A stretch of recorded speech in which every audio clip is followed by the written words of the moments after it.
Hi everyone and welcome to Swissquote's Daily Market Talk. It's Friday, October 18th.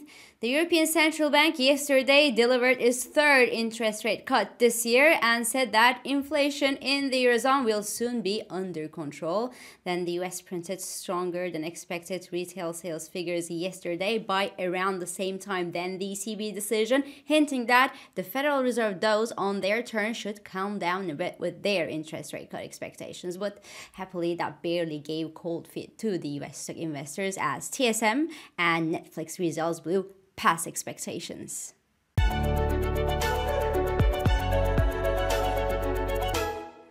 So yes, the European Central Bank lowered its interest rates by 25 basis points yesterday in a widely expected and priced-in move. And Chief Christine Lagarde highlighted that inflation is under control, warned that we will still see an uptick from now to the end of the year probably, but next year, by 2025, inflation will be sustainably back to target and that the Eurozone will unlikely enter recession. Voila, these are the key takeaways. It was rather a dovish cut from the ECB yesterday. Now, note that the bank said that it will maintain its meeting-by-meeting, data-dependent approach in place and is not committed to a particular interest rate path, but the bank's confidence right now that inflation is being tamed in the Eurozone and also, of course, the morose economic data boosts the probabilities of further interest rate cuts from the European Central Bank in the meetings to come. And the expectation now is that the European Central Bank will cut its interest rates at every meeting until March next year. So next stop is December, guys. As such, well, obviously, the euro sold off yesterday after the European Central Bank decision and Christine Lagarde's presser. The single currency is preparing to test the 83 cents level against sterling, which has also been weakening this month, remember, on rising dovish Bank of England expectations and which is obviously backed by softening British inflation. The October budget in Britain is also causing some weakness in sterling, but the outlook remains more bullish for sterling than it is for the euro. Therefore, we could actually see a further dive in the euro pound toward levels that we haven't seen in a long time. As such, 82 cents level now seems totally within reach under obviously the condition that the autumn budget in Britain doesn't trigger a chaos by the end of this month. Against the US dollar, while the euro extended losses to 108.11 level yesterday and is consolidating near the 108.40 level this morning at the time I'm talking here.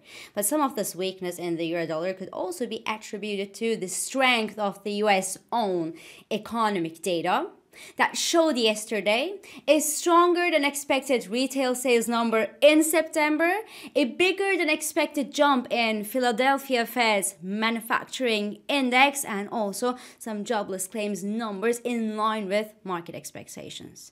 On the other hand, Atlanta Fed's GDP now forecast will be revised later today, but the forecast already points at a 3.4% growth in the US GDP for the third quarter, screaming that the Federal Reserve's 50 basis point cut was probably totally unnecessary last month. But somehow, none of these good news derailed the Federal Reserve interest rate cut expectations for its November monetary policy meeting, because activity on Fed funds futures gives around 90% chance for another 25 base point cut next month from the Fed. The US 2-year yield is hovering a touch below the 4% mark right now. The US 10-year yield consolidates near the 4.10% level, but the US dollar index reaches 200-day moving average level yesterday for the very first time since August this year. It is overbought, but there is also room for a further recovery as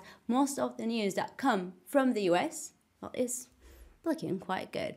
Unlike in Europe, guys, because, well, in Europe, the things are not going that well. As such, the medium-term outlook for the euro dollar is negative right now, but the RSI indicator suggests that the pair has now stepped into the oversold market conditions and that a period of consolidation and perhaps a minor correction would be healthy at the current levels in the euro-dollar. Nevertheless, price rallies that we might see should see resistance near the 109.80 to 110 area, the area that shelters the 110 psychological mark obviously, but also the major 38.2% Fibonacci retracement that should keep the actual bearish trend in the euro-dollar intact in the medium run.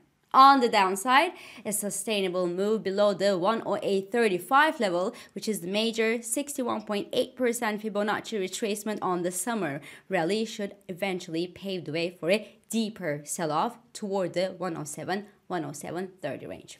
Voila.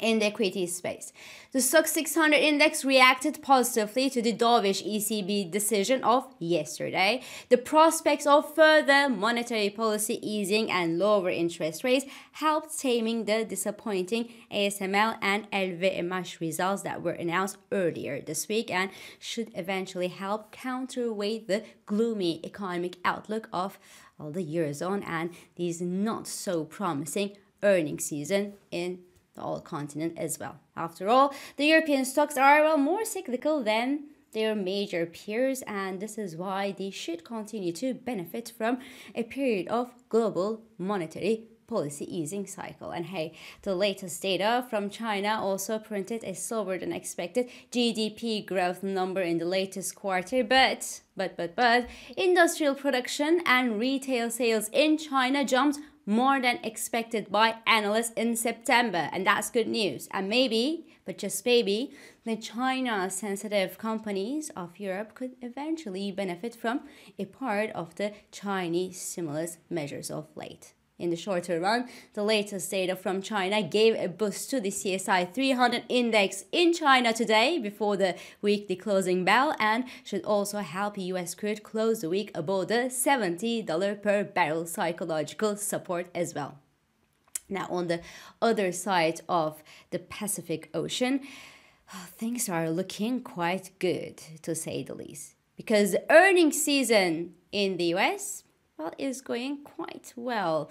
To be honest with you, Netflix yesterday announced another surprise jump in subscriptions when it reported after the bell. The company actually revealed that they added 5 million new subscribers to their platform as the password sharing crackdown continued to operate its magic. And most of the new customers on Netflix joined in from Europe, Middle East, and Africa. So Netflix shares jumped 5% in the after-hours trading posterior to the earnings announcement. Elsewhere, as we briefly talked about it yesterday, TSM announced an easy beat when it reported its own third quarter earnings yesterday, remember, and it also boosted its forecast for the months to come. The company's CEO reiterated that one of his clients said that there is insane demand for its own chips that actually will be built by TSM, and we know who that client is, right? So that client's shares,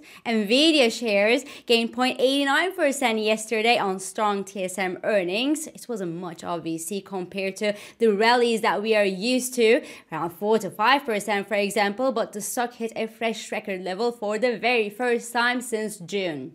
And overall, the S&P 500 hit a fresh record yesterday, even though the index gave back gains on some worries that the Federal Reserve's rate-cutting plans look far-fetched with the amount of good and strong economic and corporate data that we have on the wire these days. The Bank of America's latest fund manager survey will show that the S&P 500 has reached the level of optimism that was last seen during the post-pandemic market rally.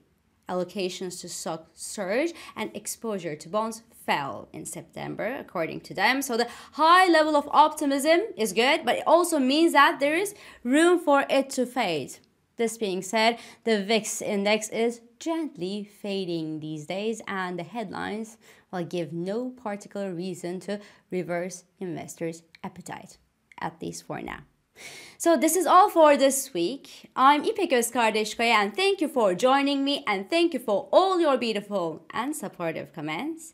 I hope this episode of Market Talk has been helpful and it has been insightful to you. So please do not hesitate to leave your comments, your reactions and your questions below as usual.